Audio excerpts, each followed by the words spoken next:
மாற்றங்களை தருதுங்க. இந்த தனுசு ராசியில் பிறந்து மூல நட்சத்திரத்தில் பிறந்தால், மூல நட்சத்திரத்தில் பிறந்தவங்க வழிபட வேண்டிய ஒரு அற்புத தெய்வம் அப்படின்னா, குபேர யோகத்தை தரக்கூடிய தெய்வம்னா அதிசயப்பட்டு போயிருவீங்க.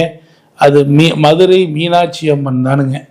மதுரை மீனாட்சி அம்மனை வணங்க வணங்க, அதுவும் குறிப்பாக சதய நட்சத்திரத்தன்னைக்கு இவங்க போய் வணங்கினா, எவ்வளவு கஷ்டப்படக்கூடிய தனுசு ராசி மூல நட்சத்திர அன்பர்களாக இருந்தாலும் அவர்கள் வாழ்க்கையில் மிகப்பெரிய மாற்றம் நடக்குங்க.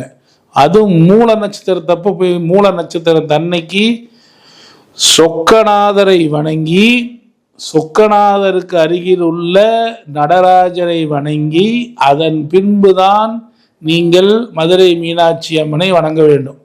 இப்படி முறையாக வணங்குங்கள். நிச்சயமான ஒரு பலன் உங்களுக்கு கட்டாயம் உண்டு நண்பர்களே. சரி, நீங்கள் தனுசு ராசியில் பிறந்து பூராட நட்சத்திரம் என்று உங்களுக்கு இருந்தால், நீங்கள் பூராட நட்சத்திரத்திலே பிறந்திருந்தால், அப்போ நீங்க வணங்க வேண்டிய தெய்வம் என்னன்னு